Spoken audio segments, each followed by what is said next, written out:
Hey everybody, it's Jeff Antoniuk here. Welcome to Digging Deeper Jazz. So today we're talking about sound like your hero. How do we pull that off? Great question. Now this is definitely going to be for all instruments, whether you're a drummer, a singer, it doesn't matter at all, because we're going to be talking a little bit conceptually, and I want to give you a good way to think about this and an interesting exercise that everyone will be able to put to use 10 minutes from now. So let's dig into this. Now this idea about sounding like our hero. Now there is a point in our development when we really want to do that. We want to pick somebody and emulate them.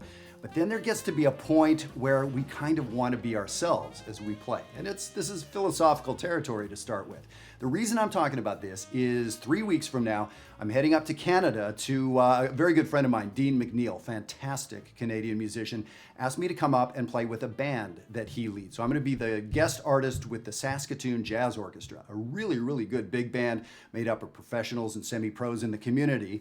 I'm coming up, doing a feature concert with them, and we're going to be doing the music of Stan Getz. So if you put two and two together, I'm holding a tenor saxophone, I'm the feature guy, so now all of a sudden I'm supposed to be Stan Getz on this concert. Okay, a little bit tricky. If you've heard me play, I don't sound especially like Stan Getz, although I love Stan Getz. I maybe have listened to him more than any other sax player, but I don't sound like Stan Getz. So right there is a philosophical issue. Am I, as a professional musician, supposed to go up and do an impersonation? That's kind of distasteful to me. Maybe you can see it on my face. Maybe I love the actor Brad Pitt, but am I going to star in a movie pretending I'm Brad Pitt? That doesn't make sense. At some point, you need to be yourself. Now, here's the thing. When I go on stage, we are honoring Stan Getz, right? So I want to honor his memory. I want to honor his, the way he thought about music and the way he played. So no, I'm not going to be impersonating Stan Getz. I personally wouldn't want to pay money to see somebody do that. I want to hear somebody do their thing, but sort of through the filter of Stan Getz. So that's what I'm going to be trying to do. Well, okay, so now I've been trying to figure, well, what is that filter? I've listened to thousands of hours of the great Stan Getz on the saxophone. Now for you fill in the blank of your favorite player, favorite singer, right? I've listened a lot. I've transcribed a lot. I've spent time copying, but now I'm thinking, what is the essence of Stan Getz? Like, what is it that I'm trying to get to? So here's the exercise I would love everybody to do, and I would love for you to put it on the comments on YouTube. So if you're watching this on YouTube, comments below. If you're watching this on Facebook, click over to YouTube. I want to see what people are thinking about. First of all, I want to know who you think would be worthy of your time. Who's your favorite player? Is it Jocko or Christian McBride on the bass? Is it Wes Montgomery? Is it Kurt Rosenwinkel on guitar? Who do you love listening to? So I want to hear that first. Now, here is what I did. I put on a great Stan Getz album. There are many. I put on one called Serenity. It's from, towards the end of his career. It was recorded his 60th birthday, I think, live in Copenhagen. So I listened to that album, and all honesty, I fast forwarded through all the saxophone stuff. The Kenny Barron piano stuff is fantastic, but I just listened to the, back to back, all the saxophone, and I took some notes about what I was hearing. Now, here's the thing. I wasn't transcribing. I wasn't getting to that level on purpose. And now here's what I want for you. Many of you are adult musicians who don't have time to transcribe. Maybe you don't even have the ears at this point, to make that happen. That's not what we're talking about, but this is a valuable exercise, and this is not dumbed down. We never do that on these videos. This is going to be very, very valuable. So what I was doing was trying to listen black and white. Like I was trying to make huge sweeping generalizations. I mean, something to the point of, is his tone bright or dark? Yes, I know that it's both those things. Yes, I know there are times it changes. But in general, does he play long phrases or short phrases? In general, does he articulate this way or that way?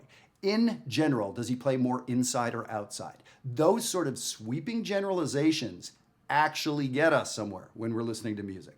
Let me put this sheet up on the screen for you. And this is like unedited. These are just sort of notes I took and I, wrote them down for you. So check this out. By the way, I'm happy to send you this if you're at all interested. So you can see, I came up with some, I spent zero time thinking about this, okay? So emotion. Well, when I think of Stan Getz, I think of an emotive player. So I wrote that word down, and now what does that mean? So I wrote down words that came to mind. Beautiful, flowing, relaxed, mature. He doesn't sound like a young guy showing off. He sounds like somebody that's gonna play it his way. Okay, well, that gets us somewhere, doesn't it, right?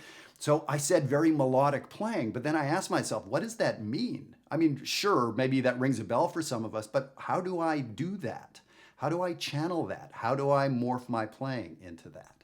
So then I talked about his tone a little bit. I talked about his phrasing. I noticed a couple technique things. And we don't have to go through these, as we go. But the one thing that I noted, and it's down where I'm talking about phrasing. The second point of those 3 bullet points for phrasing is I noticed that the end of his phrases tended to be a long note, not a short note. So let me play an example of what I mean.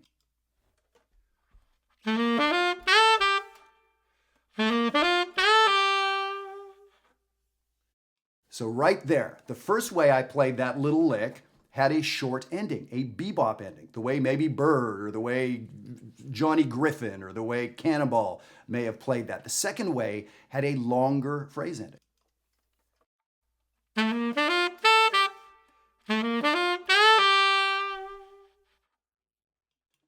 So that's something I noticed about Stan Getz. It's like, his phrase endings. And that to me made it sound like he was taking his time. It made it sound beautiful. It made it sound, let's say, more romantic and less urban or industrial or something like that. He sounded, to my ears, like a guy influenced by older players, Coleman Hawkins, Ben Webster, those sort of players, as opposed to, influenced by guys from the 70s, 80s. People influenced by maybe funk and R&B with that harder attack, the bebop attack, the funk attack.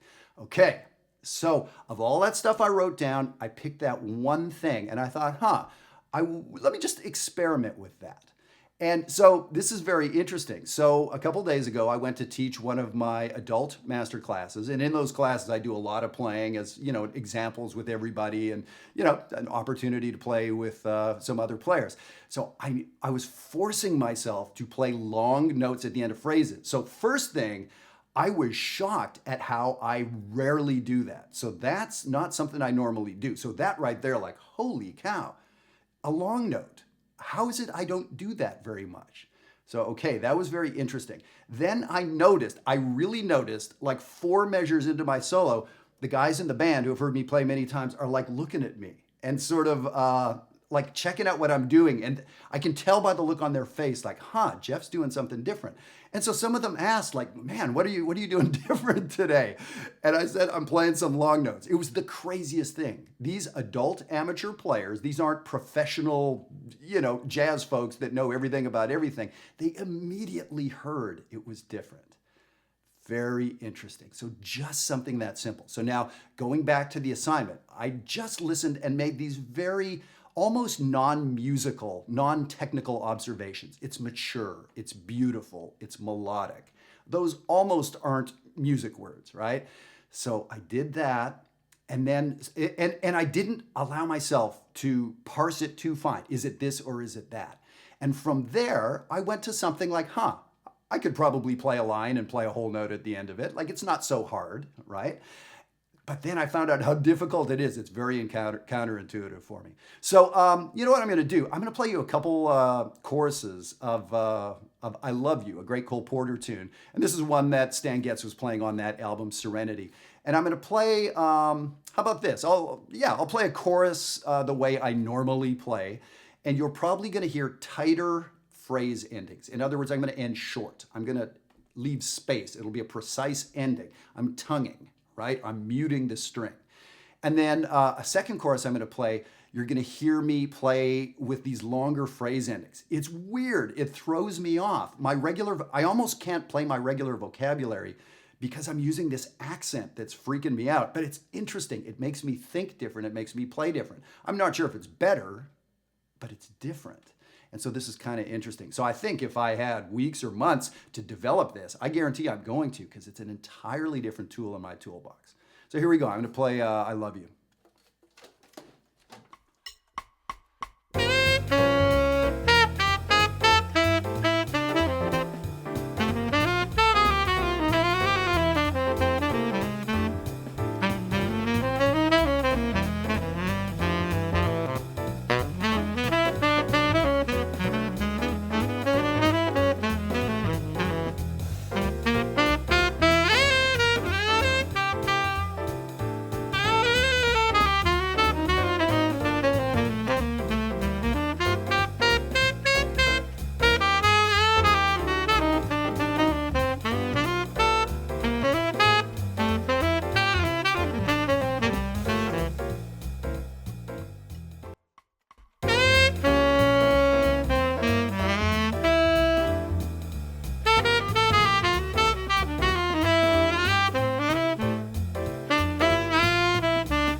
Okay, so 2 choruses, and hopefully you heard that difference. To me, I mean, I was so self-conscious doing that. So this is me experimenting in front of you. This is not me presenting how to sound like Stan Getz, but this is me kind of showing you how to get inside a particular player. And now, yes, I could have transcribed a Stan Getz lick and presented it to you.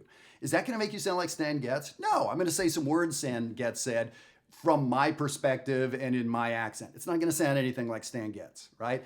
But if I kind of get inside his skin, what motivated him? How did he sound that way? So now phrasing is one of those things. And if you listen back to the previous couple videos, we talked about the power of phrasing. So that I happened to pick a phrasing thing today. It didn't have to be that. Now here's the other interesting thing. Someone can be sitting out there, an expert on Stan Getz, and disagree with half the things on the sheet. I'll put it up on the screen again. Someone could say, well, no, he has a very bright sound and it gets darker when he goes high. No, he plays this way or that way. No, Stan Getz never thought that way. I knew Stan Getz. Great, fine. Now, here's the thing. The fact that I hear it the way I hear it is valuable, right? Art is subjective. We can all look at some abstract art and see different things. Now, we can all listen to Stan Getz, and I can be attracted by this. You can be attracted by that. We can disagree on what we're hearing and develop those two things, that thing we disagreed about, and go in these different wonderful ways, right? We take a point of departure. So this is your assignment. So first of all, I want you to just pick somebody that you love. And then I want you to do this, like listen to like 20 minutes, an album, just fast forward to all the solos of that person, them playing the melody. And I want you to just take some simple notes, black and white. If you get stuck, you're thinking too hard. Is it pretty? Is it angular? Those aren't even opposites. I don't care. You get what I'm saying, right? Is it this? Is it that? Is it this? Is it that? Write down. Just start writing stuff. And emotional words are a good way to go. And then look through that list, and what do you see that you could give a try? And I wonder if that's something that you already do in your playing or you don't. The long note thing, I don't do very much in my playing. Is it something that's easy to achieve? Well, sure, on paper, to play a long note at the end of a phrase is easy to achieve, but I'm finding that it really throws me because as I'm playing that long note, I'm used to starting my next phrase, but I'm holding the note. So now it's changing my phrase lengths. It's making me rethink. I can't be on autopilot. So at the end of the day, I don't know if I'm going to sound any more like Stan Getz, but this is really opening up some interesting vistas for me. This is very, very interesting. So I'm so looking forward to this concert. Stan Getz is really, one of the all-time greats, and I'm very excited to be playing all this fantastic music related to him. 4 Brothers from Woody Herman, and of course some great bossa nova and so many standards he's associated with. And hanging out with my friend Dean and the Saskatoon Jazz Orchestra, which is, very good band. So I'm looking forward to that trip, and I'm looking forward to listening to a bunch of Stan Getz between now and then. So I'm going to be really excited to look at the comments on YouTube and just kind of see who you're checking out and an idea or two that you're going to take from that person. Something very simple.